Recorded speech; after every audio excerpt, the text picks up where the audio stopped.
Bonsoir à tous les inconditionnels d'Éco 237. Nous sommes bel et bien au siège du SIF à Yaoundé, au quartier Olézois pour cette conférence de presse. Il faut dire que parmi les informations majeures à mettre à l'attention des téléspectateurs d'Éco 237, Joshua aussi, le candidat du SIF, ne coalisera pas avec les autres candidats de l'opposition. Par contre, il reste ouvert quant à toute volonté d'un candidat de rallier sa cause, c'est-à-dire de rallier son projet de société.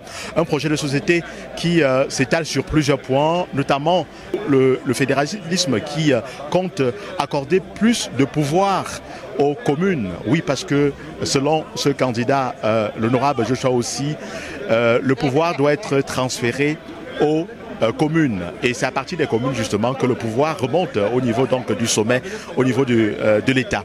Voilà donc l'information majeure, mesdames, messieurs. Dans ce décrochage spécial, ici au siège du SIF, on vous permet de revivre les temps forts de cette conférence de presse du SIF. Écoutons donc les points forts de cet événement. Le système fédéral mis en place en 1961 n'a jamais été un échec. Je crois que les plus grandes avancées que ce pays a eues étaient pendant que ce système était en place. Le système fédéral n'a jamais été un échec au Cameroun. Jamais. Et il n'y a aucun indicateur socio-économique ou de gouvernance qui peut le démontrer. Jamais. Nous sommes allés vers un État unitaire sur la demande de la France et pas par rapport à la volonté du peuple camerounais. Et ce qui s'est passé, et nous devons en ressortir, parce que nous sommes un pays fortement diversifié. Et cette diversité doit être notre force, ne doit pas être un handicap. Et aujourd'hui, ce que les Camerounais attendent, c'est de pouvoir vivre le développement dans leur quotidien. Et le fédéralisme, ce n'est pas une affaire de géographie. C'est une affaire de distribution. C'est une affaire d'argent, pour parler simplement. Où est-ce que vont les compétences? Où est-ce que va l'argent?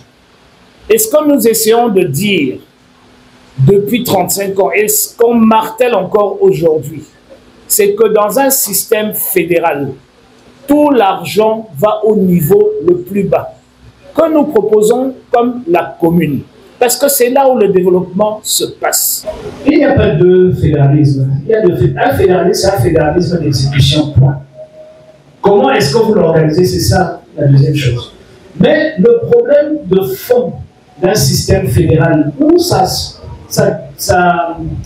différence avec la décentralisation, c'est que décentralisation veut dire que c'est un système central qui donne quelques pouvoirs vers le bas, qui envoie les compétences vers le bas. Au fait, il sous-traite dans un système décentralisé, l'hypercentrale, c'est-à-dire la présidence, sous-traite certaines de ses compétences au niveau plus bas.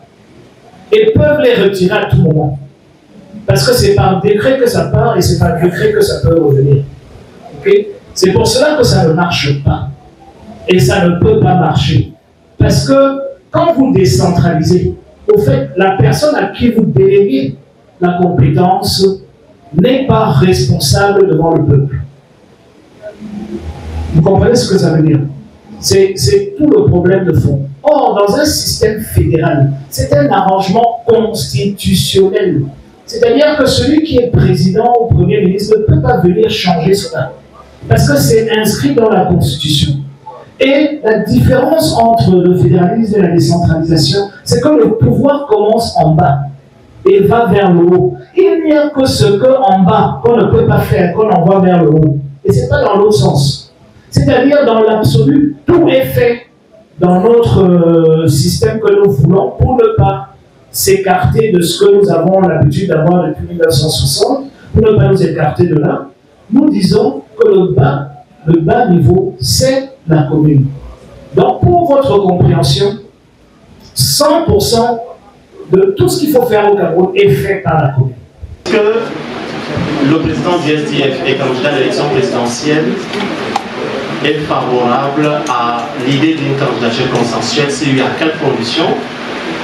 Ou alors, est-ce que le SDF est favorable, ou bien plutôt le candidat Joshua aussi se voit comme celui qui peut être le porte-étendard de cette coalition, peut être ce candidat consensuel. Si consensus doit y avoir, est-ce qu'il doit se construire essentiellement autour de vous? Est-ce que vous avez, dans ce sens, déjà engagé quelques discussions avec quelques-uns des candidats ou autres formations politiques? Sur la coalition de l'opposition, plusieurs en ont parlé. Je suis candidat à cette élection. Les 11 autres candidats sont candidats à cette élection. Okay? Ils ont déposé leur candidature dans les règles et ils sont passés à travers les filets du Conseil électoral et du Conseil constitutionnel. Et aujourd'hui, il y a 12 candidats. Il ne faudrait pas vraiment venir à la conférence de presse de Joshua aussi, candidat, pour venir avec une distraction. Et je sais que les officines du Palais d'Etoudi payent certains d'entre vous pour mettre ça en avant. C'est une distraction. C'est une distraction à plusieurs niveaux. Premier niveau, c'est que si quelqu'un est sérieusement candidat, c'est que cette personne est consciente. En tout cas, moi, je le suis. Je suis conscient et je travaille tous les jours pour battre le président sortant, Paul Biya. Et quand le parti m'a donné sa confiance, à travers un congrès extraordinaire, certains des candidats étaient encore avec Paul Biya. Donc nous savions déjà à ce moment que nous allons les battre, eux et Paul Biya inclus. J'aimerais dire ceci. La démocratie, c'est de pouvoir donner, lors des élections, des choix et que les électeurs puissent faire des choix informés. Raison pour laquelle je suis devant vous aujourd'hui. C'est à vous de faire le choix, c'est à personne d'autre de faire ce choix que vous, les électeurs. Donc vous comprenez que vous êtes dans la distraction. Que les 12 candidats présentent leur projet de société, leur programme politique, et qu'on débat là-dessus. Et que les Camerounaises et les Camerounais aient la chance, pour une fois, de pouvoir faire un choix informé le 12 octobre. Si quelqu'un vous entretient aujourd'hui sur le fait qu'il est en train de se battre pour coaliser les candidatures dites de l'opposition, posez-lui une seule question. Pourquoi est-ce qu'il est candidat? Parce que c'est le début même de la malhonnêteté d'être candidat et de se battre pour mettre des candidatures ensemble. Dans le programme, nous présentons une trentaine d'actions que nous allons prendre dès le premier jour. Et la toute première, dès le premier jour, ce sera la déclaration de patrimoine, l'article 66 de la Constitution, qui devrait être immédiatement applicable et pour tous les responsables de la République. Et la deuxième, c'est la déclaration d'intérêt, qui est tout aussi importante. Elle n'est pas articulée dans l'article 66, mais elle doit être faite. Mais ce que j'aimerais dire, c'est que ce qu'il faut savoir, c'est que toutes les actions, toutes les mesures prises, ce sont, dès le premier jour, ce sont généralement des mesures de rupture, où on veut montrer le cap, mais ce sont des mesures qui ne peuvent qu'être des mesures exécutives, c'est-à-dire par décret. Parce que vous ne pouvez pas devenir président de la République le même temps, comment dirais-je, convoquer le Parlement et le même jour changer les lois. Donc cela vient avec du temps. C'est vrai qu'il y a des mesures de rupture qui sont au niveau des décrets, en fait, qui sont dans le pouvoir des décrets qu'on va prendre. Okay? Donc il y a plusieurs de ces mesures, ils sont une trentaine en tout. Tout est lancé là maintenant. Le SDF va prendre le lead de cette campagne à partir de là. Nous avons lancé la campagne et nous lançons sur un État fédéral qui permettra de développer le Cameroun.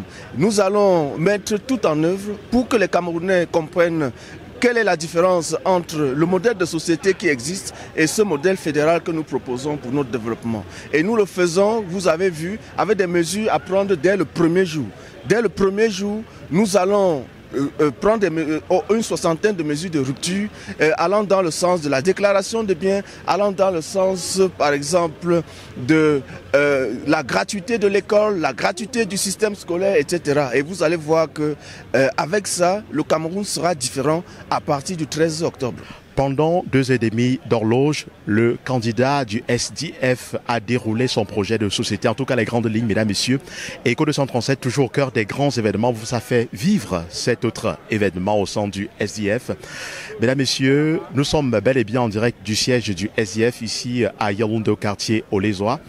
On compte bien vous faire vivre les temps forts de cette période liée à l'élection présidentielle du 12 octobre prochain avec d'autres candidats, raison pour laquelle nous sommes en déportation dans la capitale politique du Cameroun. En direct donc du siège du SIF, je suis Thierry Katé, journaliste reporter d'images pour le compte d'Echo 237. À très bientôt.